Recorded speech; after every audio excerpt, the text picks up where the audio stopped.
Hello, नमस्कार दोस्तों। अपन जो बीएससी सेकेंड ईयर है उसकी पीछे की क्लास में जूलॉजी सब्जेक्ट में आपके यूरोकॉर्डेटा उपसंघ के बारे में बात की थी। यूरोकॉर्डेटा में मैंने आपको बताया कि जो यूरोकॉर्डेटा संघ है इस उपसंघ के कौन कौन से वर्ग है, तो वहाँ पे आपको 3 वर्गों के बारे में बताया और 3 वर्गों में से कुछ ऐसे जंतु थे या मैंने बताया आपको कि जो महत्वपूर्ण या इम्पोर्टेंट आपके जो जंतु रहेंगे उनका अध्ययन अपन अगली क्लास के अंदर करेंगे। ठीक है, तो उस क्लास के अंदर अपन ने यूरोकॉर्डेटा संघ के बारे में जो सामान्य जानकारी थी या सामान्य लक्षण थे उनके बारे में अध्ययन किया। आज यूरोकॉर्डेटा उपसंघ के जो महत्वपूर्ण जंतु है, ठीक है, उन जंतुओं के जो लक्षण हैं उनके बारे में अध्ययन करेंगे। कैसे पता चलेगा कि जो अपन को दिया गया पारदर्श है या कभी प्रैक्टिकल में भी आ जाए उनसे संबंधित, जैसे हार्डमानिया है। हार्डमानिया आपके प्रैक्टिकल एग्जाम में भी कई बार पूछा जाता है, तो उसका जो चित्र है वो भी अपन देखेंगे। उसकी सहायता से अपन को जब प्रैक्टिकल एग्जाम होगा तभी भी ये पारदर्श जंतु के रूप में आपके प्रैक्टिकल में आ सकते हैं या आपके एग्जाम में आए भी तो भी आप आसानी से इनको अटेंड कर सकूं। तो आज की क्लास है आपकी यूरोकॉर्डेटा के महत्वपूर्ण जंतु। अब महत्वपूर्ण जंतुओं के अंदर जो सबसे पहला जंतु है वो है आपका हार्डमानिया। हार्डमानिया है, इस जंतु का जो चित्र है वो आपको इस स्लाइड के अंदर दिखाया गया है। देखने में ऐसा होता है और ये इसके जो नामकरण है उनके बारे में भी मैं आपको बताऊंगा। इससे पहले आप इसके सामान्य लक्षण देखो और जैसे सामान्य लक्षण देखोगे तो इनका जो नामकरण किया हुआ है उनके बारे में भी आपको पता चलेगा। तो आपके हार्डमानिया इस हार्डमानिया का जो शरीर है वो थैलेनुमा होता है। शरीर की संरचना मैंने बताई वो कैसी होती है आपके, यानी थैलेनुमा शरीर की संरचना होती है हार्डमानिया की। ठीक है, पहली बात ये। उसके बाद में ये एक असल प्राणी है जो गहरे समुद्री जल के अंदर पाया जाता है। समुद्री जल में जो नीचे आपके रेतीला भाग होता है उसमें ये पाया जाता है। तो ये एक असल प्राणी है, यानी एक जगह स्थिर रहने वाला प्राणी है। जल के अंदर ये एक जगह स्थिर रहता है, फिर चलता फिरता नहीं है। तो ये एक असल प्राणी है जो चलता नहीं है और समुद्र तल में रेत के अंदर धसा रहता है। जो समुद्र का तल है उसके नीचे जो मिट्टी पाई जाती है उस मिट्टी के अंदर ये धसा हुआ रहता है। फिर इसके शरीर के अगले चौड़े भाग पर ब्रेंकियल साइफन, अगला जो चौड़ा भाग है ऊपर का, उसके ऊपर क्या पाया जाता है? ब्रेंकियल साइफन और एट्रियल साइफन उपस्थित होते हैं।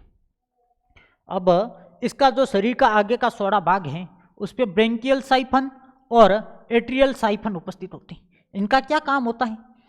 जिनके सिरों पर क्रमशः ब्रेंकियल और एंट्रियल छिद्र होते हैं। यहाँ पे क्या होते हैं? ब्रेंकियल और एंट्रियल आपके छिद्र होते हैं। इनके ऊपर ये एंट्रियल छिद्र, ठीक है, और ये क्या है? ब्रेंकियल छिद्र।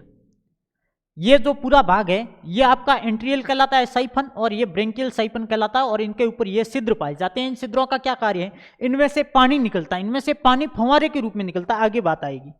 ठीक है, तो शरीर के जो अगले चौड़े भाग है उस पर क्या पाया जाता है? ब्रेंकियल साइफन और एंट्रियल साइफन पाया जाता है या छिद्र पाया जाता है। ठीक है, जिनके सिरों पर क्रमशः ब्रेंकियल और एंट्रियल क्या पाए जाते हैं? छिद्र पाए जाते हैं। इनके ऊपर जो ऐसी संरचना पाई जाती है, इनके बीच में क्या पाया जाता है? ब्रेंकियल और एंट्रियल छिद्र पाया जाता है। ये कहाँ होती हैं? हार्डमानिया होता है उसके शरीर का जो अगला सिरा होता है, ऊपरी भाग होता है, वहां पे होती है। और मैंने जैसा बताया ये जल के अंदर एक स्तर प्राणी के समान ऐसे थैलेनुमा संरचना होती है इसकी। ठीक है, तो इसके समान संरचना होती है और अगले सिरों पर क्या पाया जाता है? एंट्रियल और ब्रेंकियल साइफन पाया जाते हैं और इनके अंदर एंट्रियल और ब्रेंकियल छिद्र पाए जाते हैं। ठीक है, फिर हार्डमानिया को समुद्री पिचकारी भी कहा जाता है। हार्डमानिया को समुद्री पिचकारी के नाम से भी जाना जाता है। क्यों जाना जाता है समुद्री पिचकारी के नाम से इसे? क्योंकि इसके एंट्रियल छिद्र, एक आपके ब्रेंकियल था, एक एंट्रियल था। जो एंट्रियल छिद्र होता है, एंट्रियल छिद्र से फंवारे के रूप में पानी निकलता है। इसका जो एंट्रियल छिद्र है उस छिद्र से फंवारे के रूप में पानी निकलता है, इस कारण इसे समुद्री फंवारा या समुद्री पिचकारी भी कहा जाता है। ठीक है, फिर इसके शरीर के बाहर एक मोटा अल्प पारदर्शी आवरण पाया जाता है या टेस्ट पाया जाता है। हर्डमानिया का जो शरीर है, इस शरीर के चारों ओर, इसके शरीर के चारों ओर एक अल्प पारदर्शी, ये क्या पाया जाता है, आवरण पाया जाता है। इस आवरण को किन किन नामों से जाना जाता है, इस आवरण को किन किन नामों से जाना जाता है, अल्प पारदर्शी आवरण कहते हैं, या इसे टेस्ट भी कहा जाता है, या इसे परत भी कहा जाता है, जिसमें कई प्रकार की कोशिकाएं, कंटिकाएं तथा रुधिर वाहिनियां पाई जाती हैं। जो शरीर के ऊपर चारों ओर आवरण पाया जाता है, जो अर्ध पारदर्शी या अल्प पारदर्शी आवरण होता है, पूरा उसके अंदर से नहीं दिखाई देता है। अल्प पारदर्शी कहो या अर्ध पारदर्शी कहो, एक ही बात है, जिसमें से धुंधला दिखाई देता है। ठीक है, तो यह आवरण पाया जाता है। इस आवरण को टेस्ट भी कहा जाता है। इसके अंदर कोशिकाएं होती हैं, इसके अंदर कंटिकाएं होती हैं, और इसके अंदर क्या पाया जाता है, रुधिर वाहिनियां पाई जाती हैं। क्या पाया जाता है, रुधिर वाहिनियां पाई जाती हैं, जो रुधिर के सर्कुलेशन का कार्य करती है। इसमें श्वसन अंग ब्रेंकियल कोष पाया जाता है। इसमें श्वसन अंग क्या पाया जाता है, ब्रेंकियल कोष पाया जाता है। ब्रेंकियल कोष है ये ब्रेंकियल कोष क्या काम करता है, श्वसन अंग के रूप में कार्य करता है। और position of body inside the test, body के अंदर भी एक परत होती है, ये टेस्ट परत के नाम से जानी जाती है। ठीक है, तो ये हैं आपके हार्डमानिया के जो सामान्य कुछ लक्षण। उसके बाद में आगे इसके हृदय के चारों ओर, इसके हृदय पतली दीवारों वाली लंबी नलिकाओं के रूप में होता है और दोनों ओर से खुला रहता है। इसका हृदय है वो पतली दीवारों वाली लंबी नलिका के समान होता है। इसका हृदय होता है जो कैसा होता है, पतला होता है, लंबी नलिकाकार होता है। उत्सर्जन के लिए न्यूरल ग्रंथि या न्यूरल ग्लैंड्स अथवा वृक्क अंग द्वारा होता है। इसका उत्सर्जन किसके द्वारा होता है, न्यूरल ग्रंथि के द्वारा होता है। ठीक है, उसके बाद में हार्डमानिया में एक जोड़ी उभयलिंगी जनद यानी जननांग, ये उभयलिंगी जननांग पाए जाते हैं। उभयलिंगी जननांग का अर्थ क्या होता है, एक ही शरीर में नर और मादा दोनों लिंगों का उपस्थित होना उभयलिंगी कहलाता है। ठीक है, लार्वा अवस्था में वयस्क की अपेक्षा अधिक विकसित होती है। ये मैंने आपको यूरोकॉर्डेटा के अंदर बताया था कि जो हार्डमानिया होता है वो लार्वा अवस्था के अंदर अधिक विकसित होता है, और इसे पुरोगामी डेवलपमेंट भी कहा जाता है। क्या कहा जाता है, पुरोगामी विकास या पुरोगामी डेवलपमेंट भी कहा जाता है, जो वयस्क अवस्था की तुलना में लार्वा अवस्था के अंदर अधिक क्या होता है, विकसित होता है। और ये लिखा हुआ है हार्डमानिया में प्रतिगामी कायांतरण, या आप इसे क्या कह सकते हो, पुरोगामी डेवलपमेंट। ठीक है, ये है हार्डमानिया के बारे में सामान्य जानकारी। और मैंने आपको जैसा बताया इसकी संरचना के बारे में और इसके सामान्य लक्षणों के बारे में ध्यान रखना जरूरी है, क्योंकि आपके दोनों जगह काम आने वाला है, प्रैक्टिकल में भी प्लस थ्योरी एग्जाम में भी। अब अपन देखते हैं हार्डमानिया के बाद में आगे अगला जो आपके जंतु है वो है बोट्राइलस। बोट्राइलस की जो शारीरिक संरचना है या बोट्राइलस की जो संरचना है वो इस तरह की है, देखने में कुछ इस तरह का जंतु है। ठीक है, यानी कि इसकी भी संरचना भी थैलेनुमा है, लेकिन इसके अंदर जो शारीरिक संरचना है वो फूल के समान दिखाई देती है आपको। ठीक है, तो ये बोट्राइलस है, ये एक संघीय एसिडियन है। एसिडियन का अर्थ क्या है, आपके एसिडियन जो क्लास थी उससे संबंधित है। तो एक संघीय या कॉलोनिकल, कॉलोनिकल या संघीय का अर्थ क्या है, जो जंतु कॉलोनी के रूप में रहते हैं, यानी एक ही जगह 6-7 जंतु कॉलोनी के रूप में रहते हैं और वो अपने जीवन निर्वाह के लिए एक साथ कार्य करते हैं, उसे क्या कहा जाता है, कॉलोनिकल जंतु कहा जाता है। और ये कैसा है, एक संघीय कॉलोनिकल एसिडियन प्राणी है। ठीक है, कौन, बोट्राइलस, इसका नाम क्या है, बोट्राइलस। अब ये समुद्र में चट्टानों और जहाजों के तलों में चिपका रहता है। ये समुद्र के अंदर जो चट्टानें होती हैं उनके ऊपर, यह जहाजों के जो तल है उनके नीचे चिपका हुआ रहता है, चिपका हुआ रहता है। यानी कि ये भी कैसा है, एक संघ के रूप में रहता है और चिपका हुआ रहता है। तो ये भी असल प्राणी है, जो चलता फिरता नहीं है, एक जगह स्थिर रहने वाले प्राणी है। ठीक है, तो यह समुद्र में चट्टानों और जहाजों के जो नीचे तल होते हैं उनके द्वारा चिपका हुआ रहता है।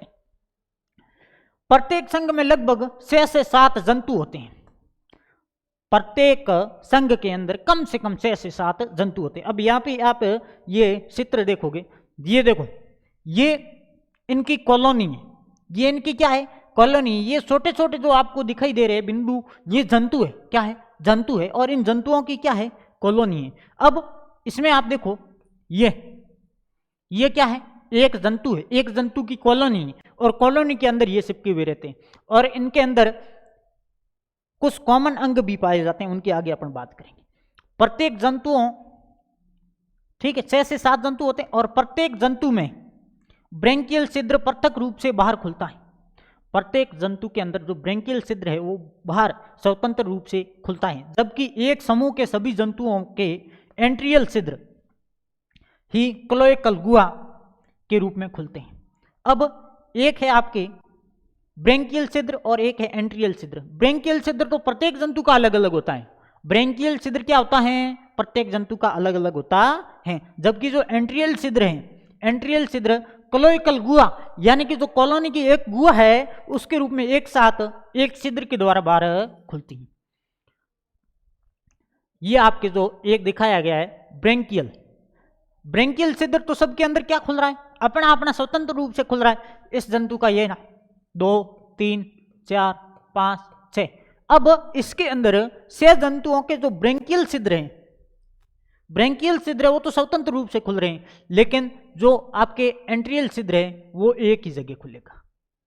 एंट्रियल छिद्र क्या है, एक ही जगह खुलेगा। अब इसके बाद में समूह के प्रत्येक जंतु की संरचना एक सरल एसिडियन के समान होती है, और समूह का जो प्रत्येक जंतु है उसकी जो संरचना होती है कैसी होती है, एक सरल एसिडियन के समान होती है। ये जंतु उभयलिंगी जंतु हैं, इसमें एक एक जोड़ी जननांग पाए जाते हैं। यानी कि ये भी कैसा जंतु है, एक उभयलिंगी जंतु है जिसके अंदर नर और मादा दोनों उपस्थित होते हैं, लेकिन एक जोड़ी इसके अंदर नर जननांग और एक जोड़ी मादा जननांग दोनों उपस्थित होते हैं। और इसके अंदर जो वंश वृद्धि होती है वो कलिका उत्पादन के रूप में होती है, यानी कि इनका जो वंश की वृद्धि होती है वो पहले कलिकाएं होती है और उनसे जंतु का विकास होता है। तो ये था आपका बोट्राइलस। अब बोट्राइलस, हर्डमानिया की बात की, हर्डमानिया के बाद में अपने बोट्राइलस की बात की, फिर डोलियोलम। क्या है, डोलियोलम। ये डोलियोलम का आगे आपको चित्र दिखाया गया है, ये है डोलियोलम, ठीक है। अब डोलियोलम के बारे में जो इसके सामान्य लक्षण है वो क्या क्या है। यह जंतु उष्ण और उपोष्ण कटिबंधीय समुद्रों के अंदर पाया जाता है तथा एक तल पल्लवी जंतु है। उष्ण यानी कि गर्म, उपोष्ण जो ठंडे और गर्म आवासियों के बीच के होते हैं, जब पे ज्यादा उष्ण तो ज्यादा गर्मी होती है, लेकिन उपोष्ण कटिबंधीय जहां पे ज्यादा गर्मी नहीं होती। उप उष्ण क्या कहते हैं, उप उष्ण यानी इससे थोड़ा कम उष्ण, ठीक है। तो इस तरह से जो उष्ण और उपोष्णीय कटिबंधीय समुद्र हैं उनके अंदर क्या पाया जाता है, डोलियोलम। और ये एक तल पल्लवी जंतु है, तल पल्लवी यानी तल के अंदर पाया जाने वाला जंतु है, ठीक है।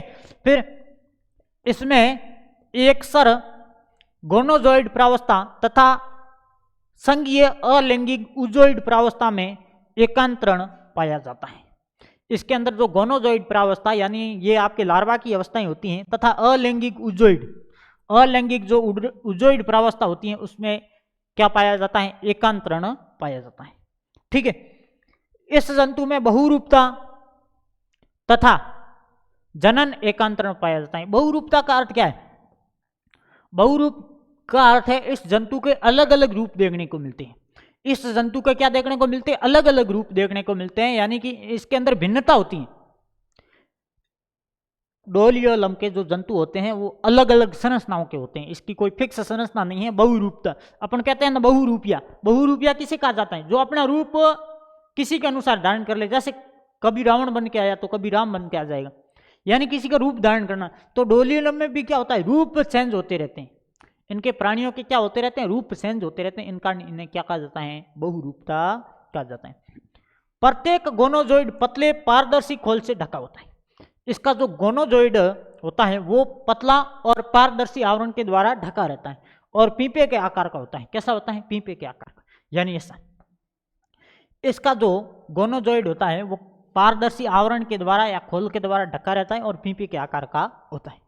8 पेशीय पट इसके मेंटल का पूर्ण वलय बनाते हैं। इसके 8 पेशीय पट होते हैं जो इसका पूर्ण वलय बनाते हैं। ये देखो इसके अंदर कितने वलय? 1 2 3 4 5 6 7 8। ये जो इसके 8 पेशीय पट हैं वो इसका पूर्ण वलय बनाते हैं। पूर्ण मेटल का इसका जो क्या बनाते हैं? वलय बनाते हैं, आवरण बनाते हैं। ठीक है, तो ये बात आपको ध्यान में रखनी। इसके दोनों सिरों पर क्रमशः मुख्य तथा एंट्रियल छिद्र होते हैं। प्रत्येक छिद्र 12 पालियों के द्वारा घिरा रहता है। इसमें दोनों सिरों पर, एक सिर पर तो मुख होता है और एक पर क्या होता है? एंट्रियल छिद्र होता है। एक पर इसका मुख होता है और एक पर क्या होता है? एंट्रियल छिद्र होता है, जो 12 पालियों के द्वारा घिरा रहता है। कितनी पालियों के द्वारा? 12 पालियों के द्वारा। अब इसके अंदर स्पष्ट चित्र नहीं दिखाई दे रहा, लेकिन ये इसकी क्या है? पालियां हैं। ठीक है, जो 12 पालियों के द्वारा घिरा रहता है। इन पालियों में संवेदी अंग होते हैं। संवेदी अंग किसे कहते हैं? जो संवेदनाओं को ग्रहण करते हैं, संवेदनाओं को ग्रहण करते हैं। जैसे जीभ है अपनी स्वाद को ग्रहण करती हैं, तो ये संवेदी अंग है।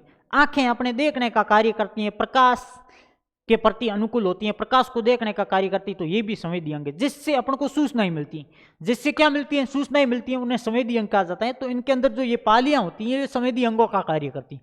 पालियां किसका कार्य करती हैं? संवेदी अंगों का कार्य करती हैं, अलग अलग। जैसे कोई भोजन के लिए संवेदी अंग का कार्य करेगी, कोई उत्सर्जन के लिए करेगी, कोई सुनने के लिए करेगी। तो ये सब क्या है? 12 पालियां संवेदी अंग होते हैं। प्रत्येक जंतु में एक अंडाशय और एक वर्षण पाया जाता है। प्रत्येक जंतु के अंदर एक अंडाशय और एक क्या पाया जाता है? वर्षण पाया जाता है। अब मैंने बताया ये उभयलिंगी है, तो उभयलिंगी होने का अर्थ है एक जंतु के अंदर दोनों लिंगों का उपस्थित होना। अब जिसमें नर लिंग उपस्थित हैं उसमें वर्षण और मादा के लिए अंडाशय दोनों उपस्थित है। ठीक है, फिर इसके लार्वा की संरचना गोनोजोइड के समान होती है, परंतु इसमें पूंछ पाई जाती है। इसके लार्वा की जो संरचना होती है वो गोनोजोइड के समान होती है, परंतु इसकी क्या है? इसमें क्या पाई जाती है? पूंछ पाई जाती है। और पूंछ के अंदर क्या पाया जाता है? नोटोकॉर्ड पाई जाती है। पूंछ के अंदर क्या पाई जाती है? नोटोकॉर्ड पाई जाती है। तो ये किसकी बात की? डोलियोलम। किसकी बात की? डोलियोलम। अपने कौन कौन से जंतुओं की बात कर ली? एक हर्डमानिया, बोट्राइलस और डोलियोलम। अब आगे अपन बात करेंगे अगले जंतु। अगला है साल्पा। ये जो 3 मैंने आपको अभी बताई वो वेरी इंपॉर्टेंट। उसके बाद में 2 और बताऊंगा, एक साल्पा है और एक आपके और है। तो ये ठीक है, आपको देखने हैं पाइरोसोमा, लेकिन उनकी तुलना में कम इंपॉर्टेंट। याद तो करने पढ़ा रहा हूँ, मतलब ऐसे है नहीं, जो आपके सिलेबस में तो है लेकिन उनकी तुलना में कम है, उनके आने के चांसेस ज़्यादा है। तो आपके है साल्पा। साल्पा सभी समुद्रों में पाया जाता है, सभी समुद्रों में पाया जाने वाला जंतु है। यानी कि पहले मैंने डोलियोलम के बारे में बताया कि ये आपके उष्ण कटिबंधीय समुद्रों के अंदर पाया जाता है, उष्ण और उपोष्ण कटिबंधीय समुद्रों के अंतर्गत पाया जाता है। लेकिन ये साल्पा आपके सभी तरह के समुद्रों के अंदर पाया जाता है, यानी ठंडे और गर्म महासागरों के अंदर पाया जाता है। इसके जीवन इतिहास में अलैंगिक एकसर उजोइड प्रावस्था तथा लैंगिक यूथसर ब्लास्टोजोइड प्रावस्था पाई जाती है। जो आपके अलैंगिक अवस्था होती हैं, अलैंगिक, वो तो उजोइड प्रावस्था है। कैसी है? उजोइड प्रावस्था है। और वो एकसर यानी कि एकल, एकसर यानी कि एकल, और यूथसर यानी समूह में, यूथसर यानी क्या है? और लैंगिक प्रावस्था होती है वो समूह में ब्लास्टोजोइड के रूप में होती है। समूह के अंदर ब्लास्टोजोइड का अर्थ है एक समूह के अंदर एक से अधिक जीवों का उत्पन्न है। उजोइड प्रिज्म के आकार का पारदर्शी होता है, समुद्र तल पर रहता है। उजोइड होता है वो कैसा होता है? प्रिज्म के आकार का होता है और कहाँ रहता है? समुद्र तल के ऊपर रहता है। इसका मुख और एंट्रियल छिद्र पेशी पट्टों से ढके रहते हैं। इसका जो मुख और एंट्रियल छिद्र है वो किसके द्वारा? पेशी पट्टों के द्वारा ढके रहते हैं तथा विपरीत सिरों पर स्थित होते हैं। इसका मुख और एंट्रियल छिद्र यानी उत्सर्जन जो होता है वो दोनों अलग अलग सिरों पर स्थित रहते हैं। फिर उजोइड से कलिका उत्पन्न द्वारा लैंगिक ब्लास्टोजोइड का निर्माण होता है जो समूहों में रहता है। इसके अंदर उजोइड से कली का उत्पादन के द्वारा लैंगिक ब्लास्टोजोइड का निर्माण होता है जो समूहों के अंदर रहता है। ठीक है, मैंने यहाँ पे बता दिया आपको लैंगिक यूथ स्तर यानी कि समूह के रूप में ब्लास्टोजोइड की प्रावस्था पाई जाती है।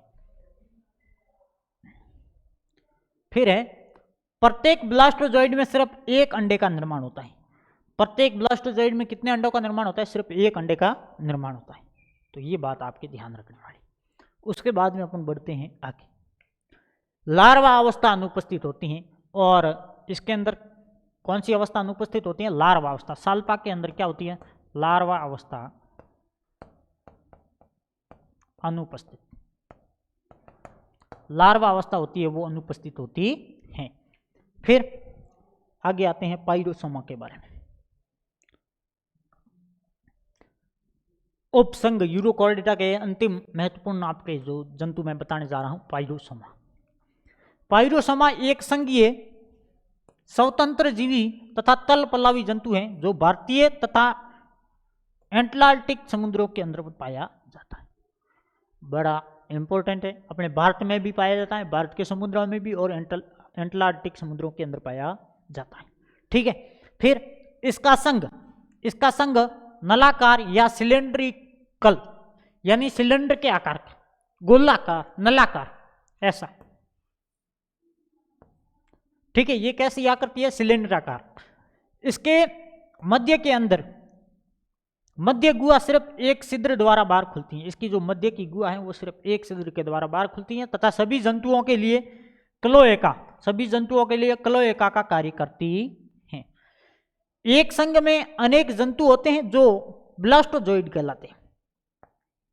एक संघ के अंदर बहुत सारे जंतु होते हैं जो क्या कहलाते हैं? ब्लास्टोजोइड। ब्लास्टोजोइड का अर्थ ही एक समूह है। ब्लास्टोजोइड का अर्थ क्या है? एक समूह। ब्लास्ट होना, ब्लास्ट होने का मतलब क्या है? बिखरना, बहुत अधिक होंगे तभी ब्लास्ट होगा। तो ये क्या है? ब्लास्टोजोइड।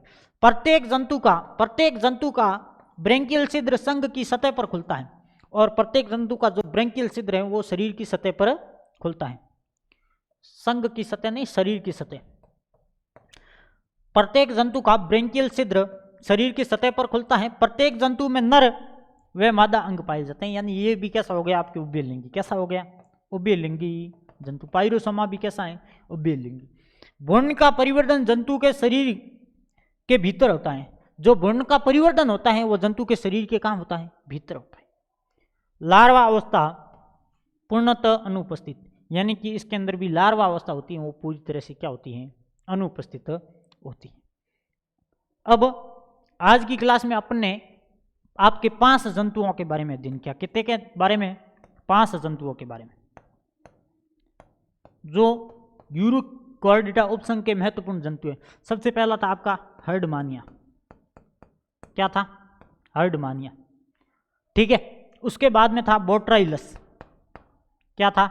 बोट्राइलस। बोट्राइलस के बाद में अपन ने देखा था डोलियोलम। डोलियोलम के बाद में अपन ने देखा था सल्पा। क्या देखा था? सल्पा। उसके बाद में अपना सबसे अंतिम है पाइरोसोमा। क्या है? पाइरोसोमा। ये सब कौन से उपसंघ के हैं? यूरिकॉर्डिटा या यूरोकॉर्डिटा।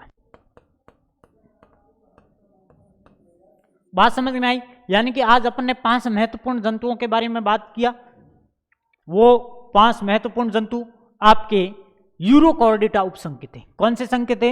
यूरोकॉर्डिटा के थे। उसमें सबसे पहला आपका हर्डमानिया, दूसरा था आपका डोलियोलम, दूसरा बोट्राइलस, तीसरा डोलियोलम, चौथा साल्पा और 5वां पाइरोसोमा। इनके बारे में आज अपन ने अध्ययन किया आज की क्लास।